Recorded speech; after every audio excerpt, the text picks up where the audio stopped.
अस्सलाम वालेकुम। शतरंज में एक चाल क्वींस गैम्बिट कहलाती है। वो खिलाड़ी जो सफेद मोहरों के साथ खेल रहा हो, पहल करते हुए बिसात पर पड़े अपने वजीर या अंग्रेजी में क्वीन यानी मलका के सामने पड़ा प्यादा आगे बढ़ाता है। अगली चाल में उसके साथ पड़े फील के सामने का प्यादा आगे बढ़ता है। स्याह मोहरों से खेलने वाला पहली चाल का जवाब देता है तो दूसरा सफेद प्यादा बजाहिर खुद ही उसके निशाने पर आ जाता है। खेल में सफेद प्यादे की तरफ से बजाहिर यह खुदकुश हमला मालूम होता है। स्याह प्यादे के पास इसके सिवा कोई रास्ता नहीं रहता कि सफेद प्यादे को खत्म कर दे या खुद खत्म हो जाए। ऐसे में कोई फनकार मुकाबिल हो तो वो कोई रास्ता निकाल ही लेता है, लेकिन नए खेलने वाले इस जाल में फंस जाते हैं। यूं सफेद प्यादे को रास्ते से हटाकर आगे बढ़ते ही मारे जाते हैं। नतीजा ये निकलता है कि पहला सफेद प्यादा बिसात के ऐन दरमियान मोर्चा जन होकर मुखालिफ की सफ़ें तबाह करने के लिए पीछे वालों को आगे बढ़ने का रास्ता दिखाता चला जाता है। मुकाबिल को अपने दिफा में सब कुछ झोंकना पड़ जाता है और आखिरकार स्याह फरीक का बादशाह नरगे में आ जाता है। इमरान खान की पहली वजह शोहरत शतरंज नहीं क्रिकेट है, लेकिन सियासत की बिसात पर उनकी चालों ने उनके मुखालफीन पर सुकून का सांस मुहाल कर दिया है।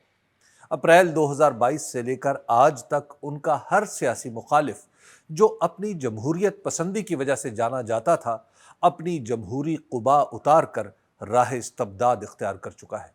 उन्होंने एक लम्हे के लिए जमहूरी रास्ता तर्क नहीं किया और उनके मुखालिफिन वोट को इज्जत दो के नारे छोड़कर इलेक्शन कमीशन की इनायात बेपायां का जुआ कंधे पर डाले उस तरफ चल पड़े हैं जिस तरफ उन्हें हांका गया है। इमरान खान के मुखालिफिन हुकूमत में होकर भी खुए नौकरी की मिसाल बन चुके हैं और वो कैद में होकर भी मर्दे आज़ाद हैं। सियासत की बिसात पर पहली चाल से ही उन्होंने मैदान कारजार के ऐन दरमियान अपना खैमा गाड़ लिया है और मुकाबिल की सफ़ें ही सीधी नहीं हो पा रही। शतरंज में जब कोई खिलाड़ी बिसात के मरकज में आ जाए तो उसके मुकाबले में सिर्फ दिफा हो सकता है। यहां से आगे का खेल आसाब पर काबू रखने से ही चलता है। जिसने जरा आंख झपकी शहमात खा जाएगा। 2023 में उनकी गिरफ्तारी से पहले की बात है कि मैं इमरान खान से मिलने लाहौर में उनके घर गया। हालात ऐसे थे कि मुझे कोई सवाल ना सूझा, बस ये पूछा कि अब आपका क्या इरादा है। उन्होंने कहा अभी तो नहीं, मगर वक्त आएगा कि बातचीत होगी। फिलहाल तो मैं गिरफ्तार होने की तैयारी कर रहा हूं, जेल में बैठकर इंतजार करूंगा। सहाफी खबर देने में जल्दबाज होते हैं। यही जल्दबाजी फिर उनकी फितरत सानिया बन जाती है। मेरी सहाफियाना उजलत पसंदी मुझ पर हावी हुई। मैंने पूछा कब तक। इस पर वो मुस्कुराए और बात बदल दी। मैं भी खामोश हो गया। मुलाकात के बाद बाहर निकला तो मेरा फौरी तासुर यह था कि बात इमरान खान के हाथ से निकल चुकी है। लेकिन जैसे जैसे वक्त गुजरता गया, सबने देखा कि बहुत कुछ होने के बाद भी इमरान खान ने कौमी सियासत में अपनी मरकजी हैसियत न सिर्फ कायम रखी बल्कि इसे मुस्तहकम भी कर लिया। अब वो इतने मजबूत हैं कि जेल में बैठकर 24 नवंबर के मुजाहरे, धरने या एहतजाज का ऐलान करते हैं और हुकूमत 3 दिन पहले ही मुल्क के 2 सूबों की यानी मुल्क की 70% आबादी को उनके घरों में महसूर कर देती है। अमली तौर पर मुल्क बंद है और इसे हुकूमत के हुक्म पर बंद किया गया है। जी हाँ, हुकूमत जिसे इख्तियार ही सिर्फ इसलिए दिया जाता है कि वो रोजमर्रा की जिंदगी को मुतासर न होने दे, खुद ही सड़कें, बाजार, कारोबार बंद करके अपनी फतह के शादियाने बजा रही है। वो काम जो उसकी शिकस्त व रेख्त का सबूत है, उसे अपनी कामयाबी की अलामत के तौर पर पेश करने के लिए जिस दीदा दलेरी की जरूरत है, वो आम पाकिस्तानियों में तो कतअन मफकूद है। ये हुकूमत का ही जिगर है जो मुल्क की बंदिश पर भी खुश है। असल बात यह है कि एहतजाज के खौफ से मुल्क बंद करके हुकूमत ने तहरीक इंसाफ के क्वींस गैम्बिट का चारा निगल लिया है, जो अब इसके हलक में फंस गया है। वजह यह है कि एहतजाज शुरू होने की तारीख का ऐलान तो हुआ है, मगर इसके खात्मे के दिन का कुछ पता नहीं। पहले दिन के एहतजाज पर अगर मुल्क बंद है تو کیا یہ غیر معینہ مدت کے لیے رہے گا یا کھول دیا جائے گا؟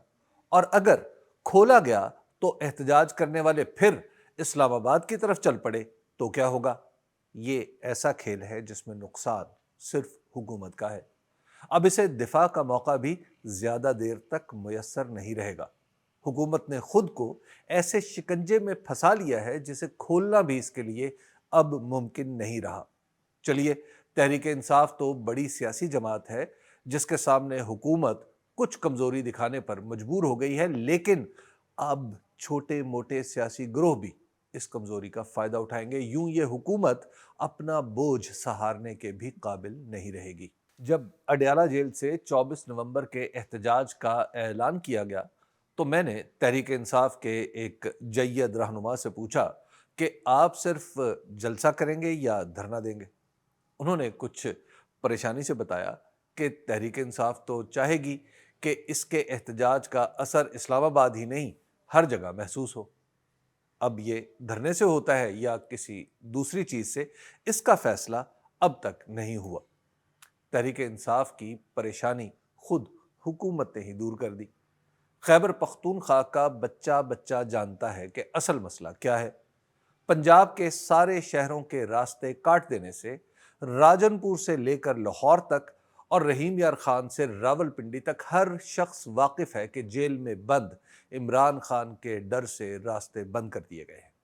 حکومت بیچاری ایک ہی چال میں یوں لڑکھڑا جائے گی، یہ کم از کم جیل سے باہر بیٹھے ہوئے کسی شخص نے تو سوچا بھی نہیں ہوگا۔ شکریہ۔